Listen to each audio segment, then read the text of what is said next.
ये एक ऐसे पर्सन है जिन्होंने पास में आपको बहुत ज़्यादा इग्नोर करने की कोशिश की है, ठीक है। काफ़ी ज़्यादा इन्होंने ट्राई किया आपको इग्नोर करने का, लेकिन इनके लिए पॉसिबल नहीं है ये।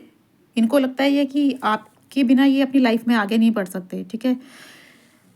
कुछ लोगों का रिलेशन मुझे लग रहा है 2 ईयर्स से लेकर 7 ईयर्स तक हो सकता है। 2 साल से लेकर 7 साल तक का रिलेशन आप लोगों का हो सकता है, आप अपने हिसाब से लीजिए। या फिर ऐसा भी हो सकता है कि 7 मंथ्स या फिर 2 मंथ से आप लोग सेपरेशन में चल रहे हैं। कि जो भी ये पर्सन है बहुत ज़्यादा इन्होंने ट्राई किया आपसे, यानी कि आपको इग्नोर करने का, ऐसा दिखाया कि आपको इग्नोर करें ये, लेकिन इनसे हुआ नहीं है। इस पर्सन का एक पैटर्न रहा है, ठीक है। आपके रिश्ते में ये पैटर्न हमेशा से इस पर्सन का ये रहा है कि इन एंड आउट वाला, मतलब कि कभी भी आ जाना आपकी लाइफ में, कभी भी चले जाना, ठीक है। इस तरीके से ये करते होंगे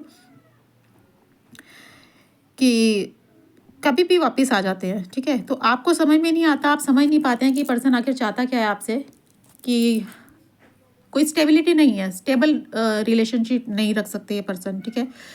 मुझे लगता है कि इन्होंने या तो किसी और के साथ मैरिज कर ली है, कहीं और मैरिड है ये पर्सन, या फिर किसी और के साथ कमिटेड हैं, या किसी और को डेट कर रहे हैं। बट जहाँ पर भी ये पर्सन है, ठीक है, आपको इग्नोर करके ये जहाँ पर भी रह रहे हैं, जहाँ भी इनका रिलेशन है, तो किसी और के साथ होते हुए भी इनका ये रहता है कि अगर ये किसी और के साथ चले भी जाते हैं ना, तो वापस ये देखते आपकी तरफ ही हैं, अगेन इनको आपकी लाइफ में वापस आना होता है, ठीक है। तो ये चीज़ों से आप बहुत ज़्यादा परेशान हैं कि ये पर्सन आपको समझ में नहीं आता कि चाहता क्या है, करना क्या चाहता है, कि कभी भी वापस आना आपकी लाइफ में, कभी भी चले जाना, ठीक है, और जाने के बाद फिर अगेन वापस कम बैक करना। तो ये चीज़ें आपको बहुत ज़्यादा परेशान करती हैं। तो कहीं और होते हुए भी देखते ही आपकी तरफ ही हैं वापस से, ठीक है। अभी मुझे स्ट्रेटेजी बनाते हुए नज़र आ रहे हैं आपकी तरफ वापस आने की, क्योंकि दोबारा से इनका वही है, एक्शन रही रहेगा, अगेन इनको आपकी लाइफ में वापस रिटर्न करना है, ठीक है। ये कोई भी पर्सन हो सकते हैं, ठीक है, आप अपने हिसाब से लीजिएगा।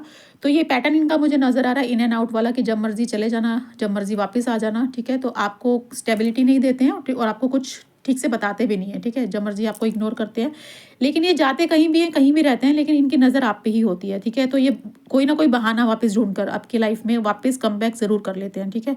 तो ये इनका पैटर्न है, और बढ़ नहीं पा रही है आपके बिना ना। एक स्टकनेस वाली एनर्जी होती है ना, कि स्टक हैं आपके ऊपर, ठीक है। किसी के साथ भी होंगे, किसी के साथ भी रिलेशनशिप में होंगे, किसी को भी डेट कर रहे होंगे, या कहीं पर भी होंगे, बट स्टक ये आप पर ही रहते हैं। इसीलिए वापस अगेन एंड अगेन इनका ये पैटर्न रहता है कि कम बैक करते हैं आपकी लाइफ में। मुझे ऐसा लगता है कि कुछ लोग हैं जिनकी नज़र आपके रिश्ते पर है, जो जिन नहीं पसंद करते आप दोनों का साथ में होना, जिनको आपका रिश्ता पसंद नहीं है, ठीक है। अगर आप लोग एक साथ मैरिड हैं, ठीक है, साथ में मैरिड हैं, आप अपने स्पाउस के लिए देख रहे हैं, या जो भी आपकी सिचुएशन आप अपने हिसाब से लीजिए, कोई पर्सन है, ठीक है, जो नहीं चाहते आप लोग को एक साथ देखना, आप लोग एक साथ रहे, ठीक है, इनको आपका रिश्ता पसंद नहीं है। तो अगर ये वापस आपकी लाइफ में अगर कम बैक करते हैं और आप चाहते हैं कि आपका रिलेशन स्टेबल हो जाए इनके साथ, ठीक है, तो मैं आपको एक सलाह दूंगी कि आपको ना कुछ जिन पर आपको डाउट हो, ठीक है, स्पेशली, या अगर आपको नहीं पता कि ऐसे कौन लोग हैं जो आप लोगों का रिश्ता पसंद नहीं करते हैं, तो आप अगर आपका रीयूनियन हो जाता है, पर्सन वापस आपकी लाइफ में आ जाते हैं, ठीक है, आपको किसी से शेयर नहीं करना, ना आपको इनके साथ अपने अच्छे पल किसी के साथ शेयर करने हैं, ना आपको अपनी इनके साथ कोई लड़ाई हुई है तो वो किसी को बताना है। आप लोग एक साथ आ गए हैं, इन्होंने आपको कॉल या मैसेज किया है, या आपसे वापस ये बात कर चुके हैं, या आप लोग वापस से डेट कर रहे हैं एक दूसरे को, या मिल रहे हैं, मतलब इनके और आपके बीच में जो कुछ भी है आपने किसी से शेयर नहीं करना, ओके। ये बात का ध्यान रखिए।